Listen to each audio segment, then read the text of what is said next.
So, episode 3, here we are. Amazing. Ben, what do we want to talk about today? So something that I've been pondering on this week is the old, well-trodden conversation of generalist designers versus specialist designers. Are you safer as a designer if you're a specialist, or are you safer as a designer as a generalist? But specialist designers, I do think at this point in time, are more valuable. I think there is definitely a space for both, and I think the difficulty is when you then put it in a market context as well, because the design industry ebbs and flows so much. There will always be times when people want generalists because budgets are tighter or whatever it is. Yeah. I think the other side of it is where the maturity of the business is as well will depend on whether you need a generalist or a specialist. If you're starting out and you're a bit more kind of startup, you need that builder mindset. You need that person that's like a bit of a plumber, a bit of an electrician or whatever to just be able to jump in and do whatever bits need to be done. Right? Exactly. Yeah.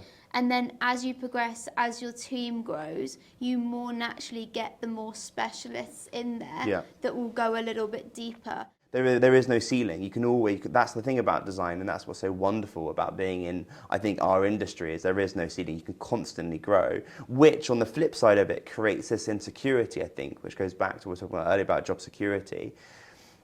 I don't think you can ever be completely secure, not just in design world. I mean, in any job. If you own a business, you're not secure. If you work in a business, you're not secure. And yeah, I completely agree. I think you're right to say also that what job can you actually think of where you're fully secure? I don't know why my mind went to deep sea shark diving. I don't think it's secure at all. No one is ever secure, but you can make yourself more secure by continually showing your value and your expertise and your experience. But when, your point around skill sets, if you're starting out in your career and you are a new designer, you've just done a boot camp or whatever it is, and you're looking to get into the design field, I do think being a generalist designer is a really great place to start, though, for sure. Like just jumping in and just being like, I'm going to be a specialist. I don't know. I guess it can work for some people. I work with amazing UI or visual designers who just sort of from the get-go have just jumped into that. I agree with that. I think typically I would normally expect juniors to be a bit more generalist than specialist. You get the exposure to a lot more things if you don't pigeonhole yourself earlier. Yeah. You get exposed to the different things that happen within design and within the business, and then you've got more opportunity to kind of figure out the areas, test and learn that you're A, good at, and B, enjoy, because both of those things are really important.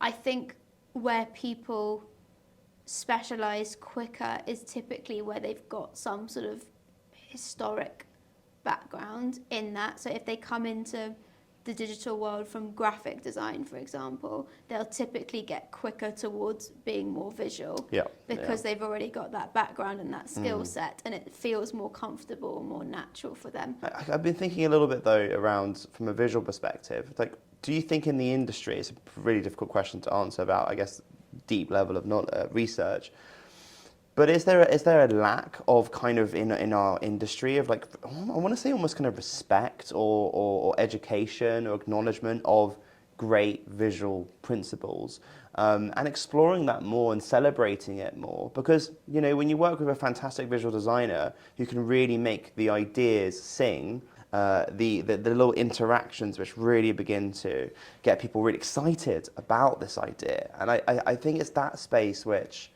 I'm obviously biased because it's the space that I get really excited about, obviously. But yeah, I just feel like there's always a lot of conversation around, more of the strategy area and ensuring you're getting it right from the beginning, which definitely there should be, but not enough about the other side maybe. I agree. I remember writing something a while ago that was basically like, is visual design kind of becoming less and less valued in a way? Right, yeah. And I think there is an element of it, and I'm not 100% sure what the reason, because I do believe that incredible visual design is such a powerful skill and such a powerful asset to any company, because it really, to your point, it makes it sing. It's those moments of interaction and delight that make people go, wow, this is really freaking cool. Yeah, excited. And again, where that comes from, I'm wondering if it's part industry in the sense that the roles aren't there therefore people are kind of moving more towards the generalist product design rather than staying in specialist because they think it's easier to get a role, they might make more money as opposed to if they were just a visual designer? Is it because people are coming in through the industry and then coming up as more generalists because of these boot camps that aren't necessarily specializing in UI? So is it simply because the ROI of visual design is much harder to target and track and measure than UX, for example? I don't know. And I think the other thing that people are responding to is people are getting really peed off with like, I don't care if it's this type of person or this type of person. Okay. Can you just give me someone that's going to do the job? Like I was talking to a stakeholder in one of the accounts a few weeks ago, and he brought up this idea, and you'll like this one, about being in a restaurant. Okay. And you go to a restaurant and you're like, I'm going to look at the menu, I'm going to tell you what you want, it's in my price point, just bring it to me. I don't care what you do in the kitchen, I don't care what equipment you're using, I don't care if there are 5 chefs making my meal or 4 chefs making my meal. I'm going to get this meal at this price point and I'm going to have a lovely meal with the people that I'm with in a nice atmosphere. That's all I care about. Stop telling me what's happening in the kitchen. Right, okay, yeah. And it's, if you translate that to design, there is value in showing aspects of your process and getting buy-in and telling the right story along the way. But as designers, we're showing the kitchen too much a lot of the time, and people often don't care, especially when you get up to like the C-suite level that you're working with. What are your outcomes? Are you going to get me the thing that I want? Yeah. That's what I care about. That's really interesting. I love that. Like, do we care too much sometimes around our process and selling? I'm using the word selling because I feel like there was a period of my career where I was having to sort of sell in design into organizations. This is the process that we're going to go through. This is where we are in our process. And it's kind of like you can sort of maybe sometimes, you can see sort of business stakeholders sort of glaze over a little bit. It's like, well, just to your point about outcomes, I don't really care. Like, can we get to the point which really matters? I don't know how I feel about that. I feel it makes me feel a little bit uncomfortable because I guess I really care about it. But it's about accepting that other people don't care. I mean, I think I've spoken to Lauren about this. Like, they need to know that you have a process, whether your process is 4 bubbles or 5 bubbles, whether you go with like an IBM design thinking or an IDEO design thinking. Why does C-suite care about that? So it is very much about the outcomes. It's tailoring your story. And I think to what you were saying before, designers come from a place of insecurity and they feel like we're fighting to be there, and they have to show like this is the value and this is how we're doing things, and actually it's maturing yourself enough to understand what people are thinking about and caring about and how you cater for them. Some people might need to know your process, some people won't, and it's figuring out what those lines are. I was thinking recently after that restaurant conversation around how do you kind of tailor this to something that designers might understand a bit more?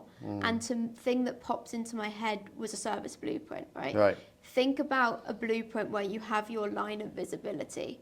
And there's some things in a front-end experience that your users need to see, but there's a lot of stuff behind the scenes that you would never dream of showing your users. Yeah, sure, yeah. Think about that. Instead of your users, it's your stakeholders, right? So there is an element of a front-end experience that you need to craft for them. Tell them the stuff that they care about, but there's also a lot of shit behind the scenes that they really don't need to see and don't need to care about. But I think there's a lot we can kind of delve into this topic. I think let's come back to this next time. But thank you everyone for watching.